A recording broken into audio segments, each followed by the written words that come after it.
समान नागरी कायद्याच्या समितीत मुस्लिम समाजासह सर्व संबंधित समाज घटक आणि महिला प्रतिनिधींना स्थान द्यावे अशी मागणी ॲडव्होकेट एम.एच. शेख यांनी केली आहे। महाराष्ट्र शासनाने राज्यात समान नागरी कायद्याचा मसुदा तयार करण्यासाठी सर्वोच्च न्यायालयाच्या निवृत्त न्यायमूर्ती रंजना देसाई यांच्या अध्यक्षतेखाली 7 सदस्यीय समिती स्थापन करण्याची घोषणा केली आहे। तसेच आगामी हिवाळी अधिवेशनात या संदर्भातील कायदा करण्याचे संकेतही मुख्यमंत्री देवेंद्र फडणवीस यांनी दिले आहेत। सर्व जाती धर्मातील महिलांना समान न्याय, समान हक्क आणि सामाजिक न्याय मिळावा। विवाह, घटस्फोट, वारसा, दत्तक, पोटगी अशा नागरी बाबींमध्ये महिलांना समान हक्क आणि न्याय मिळवण्यासाठी आवश्यक त्या कायदेशीर सुधारणा झाल्याच पाहिजेत।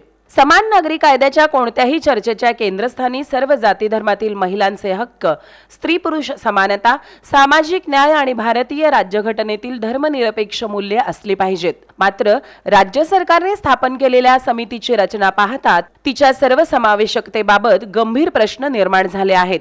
समान नागरी कायद्याबाबत देशभरात सर्वाधिक चर्चा ज्या मुस्लिम समाजाच्या वैयक्तिक कायद्यांच्या संदर्भात होत असते त्या मुस्लिम समाजातील कायदेतज्ञ, महिला प्रतिनिधी किंवा सामाजिक तज्ञ यांना समितीत स्थान देण्यात आलेले नाही।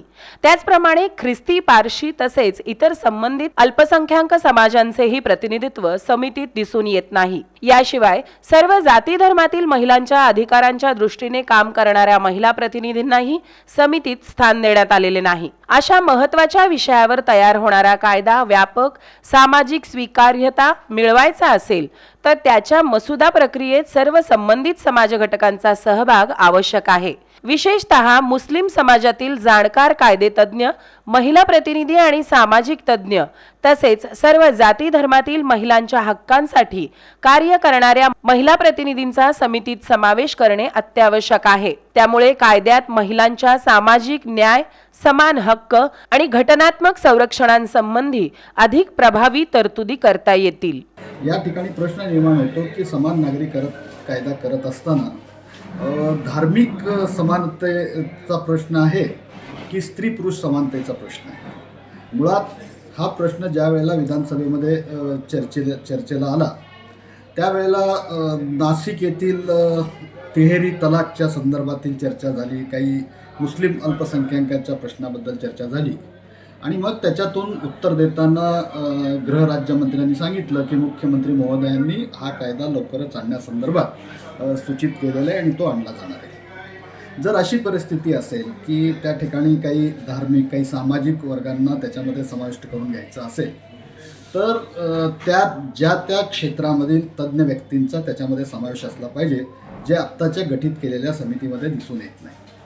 दुसरं, मार्क्सवादी कम्युनिस्ट पक्षाची भूमिका अगदी सुरुवातीपासून अशी राहिलेली आहे की याच्यामध्ये लिंगभेद संपुष्टात आणण्याच्या दृष्टीने प्रयत्न झाला पाहिजे, लिंग समानता याच्यामध्ये आली पाहिजे आणि त्या दृष्टीनं महिलांचे सुद्धा तज्ज्ञ आणि अभ्यासू व्यक्ती त्याच्यामध्ये त्या कमिटीमध्ये असले पाहिजेत। या दोन्ही गोष्टींचा विचार करता मार्क्सवादी कम्युनिस्ट पक्षाची मागणी अशी आहे, ताबडतोबीने आत्ता महाराष्ट्र सरकारने जी समिती गठीत केलेली आहे त्याच्यामध्ये सामाजिक पातळीवरील जे तज्ज्ञ आणि अभ्यासू व्यक्ती आहेत आणि त्याचबरोबरीनं महिलांचे जे तज्ज्ञ आणि अभ्यासू आहेत या दोघांचाही त्याच्यामध्ये जर समावेश झाला तर हा कायदा ज्या उद्देशानं आपण आणणार आहोत ते उद्दिष्टाची पूर्तता करू शकतो, अशी आमची आग्रही मागणी आहे।